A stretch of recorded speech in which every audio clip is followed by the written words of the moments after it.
بھائی ہم بچے، ہمارے آج کل کے بچوں نے ایک مسئلہ بڑا پکا یاد کر لیا، کہتے مولانا پیر صاحب پسند کی شادی کرنا جائز نہیں؟ میں کہتا ہوں صاحب اور بھی بڑی چیزیں جائز ہیں، صرف ایک ہی شے جائز رہ گئی ہے۔ رسول پاک صلی اللہ علیہ وسلم سوائے اللہ کے کسی کے پابند نہیں، کسی کے پابند نہیں۔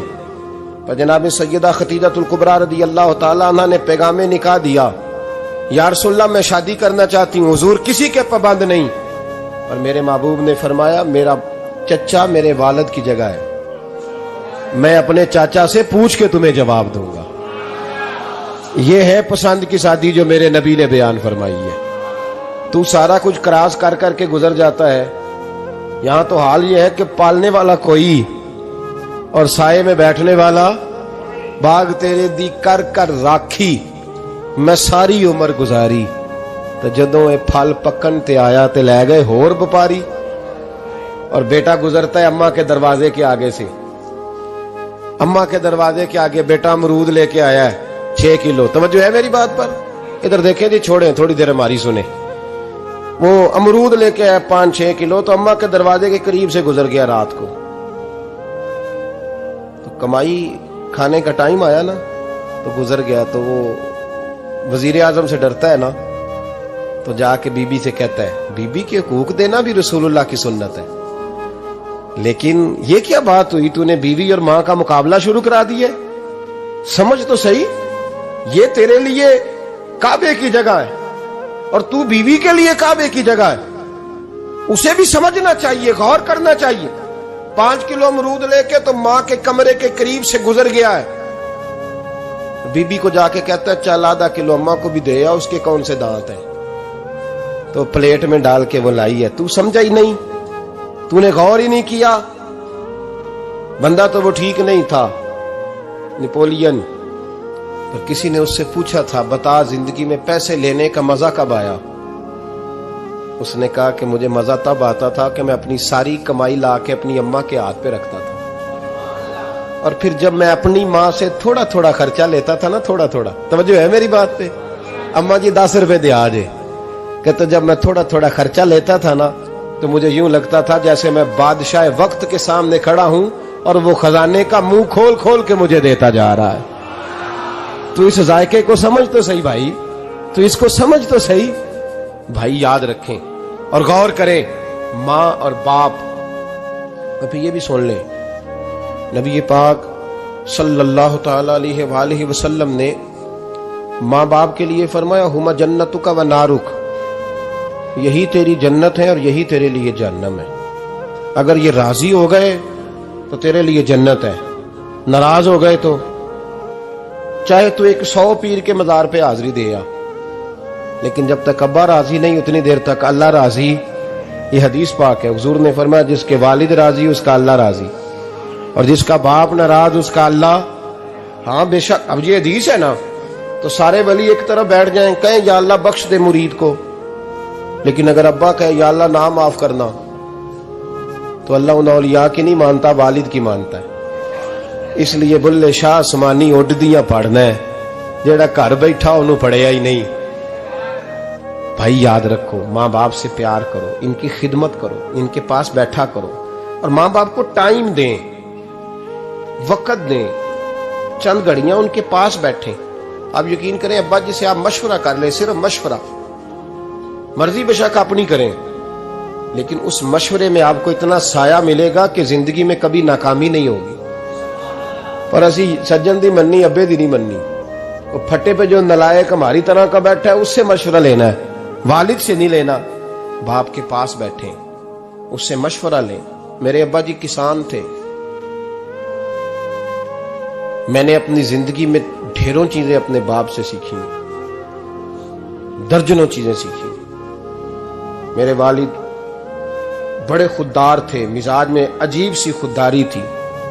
کوئی بندہ کبھی حال پوچھ لیتا تھا نا کہ حالات کس طرح کے ہیں، تو فرماتے تھے بھائی اگر بتانا ہوا تو اپنے اللہ کو بتاؤں گا۔ الحمدللہ بڑا فضل ہے، میں نے ان کے ہاتھوں پہ ہمیشہ چھالے دیکھے، ہمیشہ چھالے، لیکن ان کا ہاتھ کبھی کسی دنیا دار کے سامنے پھیلتا ہوا نہیں دیکھا۔ لوگ مجھے کہتے ہیں آپ کس پیر صاحب کے صاحبزادے ہیں؟ تو میں کہتا ہوں میں اس پیر کا صاحبزادہ ہوں جس نے محنت کر کے حلال کی کمائی کھائی ساری زندگی.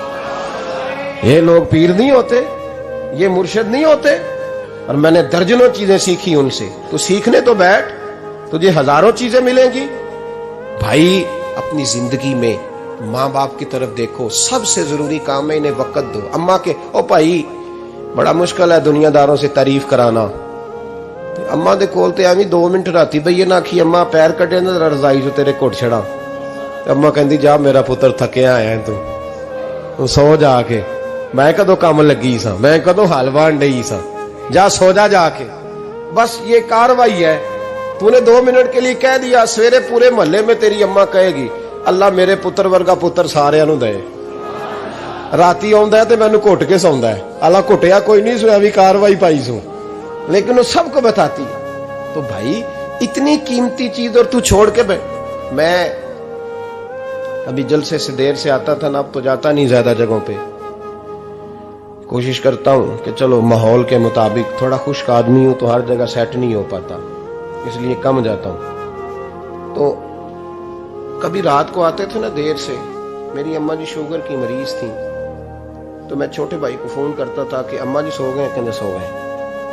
میں کہتا تھا کہ تو نہ اس طرح کر, نیچے آ جا, 2 بج گئے, وہ شوگر کی مریض ہے, آنکھ کھل جائے نا تو دوبارہ لگتی نہیں بزرگوں کی, تو دروازہ کھول دے, اندر دستک دی تو دقت ہوگی. تو میں جوتے اتار کے اندر داخل ہوتا تھا, تو پہلا قدم رکھتا تھا تو میری اماں بول پڑتی تھی پتر آ گئے. او بھائی تو اس درد کو سمجھنا, کوئی تجھے ملے گا, کوئی ملے گا تجھے ایسا. اب میں دور دراز بھی چلا جاتا ہوں, ان کی زندگی میں نہیں جا پایا, کہتے ہم نے نہیں جانا, گھر میں رہنا ہے. اس کیف کو سمجھ لے, اس دولت کے قریب ہو جا. حضرت ابو ہریرہ رضی اللہ تعالیٰ عنہ فرماتے ہیں میری اماں بوڑھی تھیں, میں ان کی خدمت کرتا تھا. باپ کی خدمت اور ماں کی خدمت سب کے حصے میں نہیں آتی, یہ رب جسے محبوب رکھتا ہے اسے یہ موقع عطا کرتا ہے. خوش نصیب ہے جسے بوڑھا باپ ملے اور وہ نوکری کرے, خوش قسمت ہے جس کو بیمار ماں ملے اور وہ نوکری کرے. حضرت ابو ہریرہ فرماتے ہیں میری اماں بوڑھی تھیں, تو ان کا معدہ کمزور ہو گیا تھا, تو میں اٹھا کے پخانہ پیشاب کرتا تھا تو کئی دفعہ میرے اوپر کر دیتی تھی. یہ حضرت ابن جوزی علیہ رحمہ نے اس کو لکھا ہے. فرماتے ہیں میرے دل میں خیال آتا تھا کہ میں بڑا خدمت گزار ہوں اپنی ماں کا. ایک دن میں حضرت عمر کے پاس بیٹھا تھا ان کے دور خلافت میں, تو ایک شخص آ گیا. اس شخص نے آ کر کے کہا کہ حضرت عمر سے حضور ایک مسئلہ پوچھنا ہے. فرمایا پوچھو. وہ کہنے لگا حضور میری اماں بوڑھی ہو گئی ہے, بیمار رہتی ہے, مریضہ ہے, مجھے آواز دیتی ہے بیٹے پیشاب آیا ہے, آواز دیتی ہے, تو میں اماں کو اٹھاتا ہوں. ابھی میں بیت الخلاء تک, واش روم تک جاتا نہیں کہ میری اماں میرے اوپر پیشاب کر دیتی ہے. حضرت عمر سے کہنے لگا حضور بچپن میں اماں پہ پیشاب کرتا تھا, اب اماں میرے اوپر کر دیتی ہے تو حق ادا ہو گیا نا. حضرت ابو ہریرہ کہتے ہیں جب اس نے سوال پوچھا تو میرے بھی کان کھڑے ہو گئے. میں نے کہا یہ تو میرے والا مسئلہ پوچھ رہا ہے, میرے والا مسئلہ پوچھ رہا ہے. میرے پاس ایک دوست جمعہ پڑھنے آتے ہیں بڑی دور سے, مجھے کہنے لگے حضرت صاحب جدوں بھی میں آنا نا تسی میری ہوئی گل چھیڑ دیندے ہو, وہ جو بات ہوتی ہے نا بالکل میری ہوتی ہے. میں نے کہا نہیں یار جو میں کر رہا ہوتا ہوں وہ میری بھی ہوتی ہے, وہ سارے معاشرے کی ہوتی ہے. ہمیں لگتا ہے کہ میری ہو رہی ہے, حالانکہ وہ بات ہماری سب کی مشترکہ ہوتی ہے. سن لے اور یاد رکھ لیں. حضرت ابو ہریرہ فرماتے ہیں میرے کان کھڑے ہو گئے. میں نے کہا اس نے تو میری بات پوچھنی شروع کر دی. حضرت فاروق اعظم سے کہنے لگا حضور بچپن میں اماں پہ پیشاب کرتا تھا, وہ میرے اوپر کر دیتی ہے تو حق ادا ہو گیا. حضرت عمر کہنے لگے نہیں کوئی نہیں ہوا. اس نے کہا حضور مجھے سمجھائیں, وہ سارے کام جو میں اماں کے ساتھ کرتا تھا اماں میرے ساتھ کرتی ہے تو کیوں نہیں ہوا. حضرت عمر کہنے لگے بھائی پیشاب تو بھی اماں پہ کرتا تھا اور اماں بھی تیرے اوپر کرتی ہے, پر تیری اور تیری ماں کی سوچ میں بڑا فرق ہے. اس نے کہا حضور کس طرح؟ تو کیا جواب ہے سیدنا فاروق اعظم کا, لو کان نبی بعد لکان عمر ابن خطاب. کیا جواب ہے؟ حضرت عمر فرمانے لگے تیری اور تیری ماں کی سوچ میں بڑا فرق ہے. کہا حضور کس طرح؟ فرمایا جب تیری اماں تیرے اوپر پیشاب کرتی ہے نا تو تو دعا کرتا ہے کہ یا اللہ بوڑھی ہو گئی ہے اسے پردہ دے دے، اور جب تو اپنی اماں پہ پیشاب کرتا تھا تو وہ دعا کرتی تھی یا اللہ میرے لال کو لمبی زندگی عطا فرما۔ فرمایا یہ تیرا اور اس کا فرق ہے، تو پردے کی دعائیں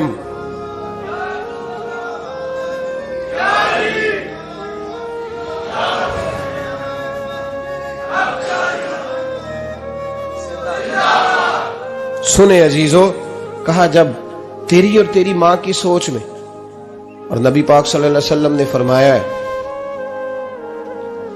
جتنے بھی گناہ انسان کرتا ہے نا اللہ کریم سزا کو روک دیتا ہے، قیامت میں سزا دے گا، اور جو ماں باپ کا نافرمان ہے نا اس کو دنیا میں بھی سزا ملے، جو ماں باپ کا نافرمان ہے اسے دنیا میں بھی، آپ یقین کریں بچے تھوڑا سا پڑ جاتے ہیں بیچارے تو ماں باپ سے کہتے ہیں ابا جی تسی پرانے دور دے ہو تو انہوں کی پتا ہوئے، اور تجھے پتہ ہی نہیں بھائی، تجھے خبر ہی نہیں، یہ پرانے دور کے نہیں، تو بیوقوفوں کے دور کا ہے، تو سمجھ یہ کوئی تعلیم ہے؟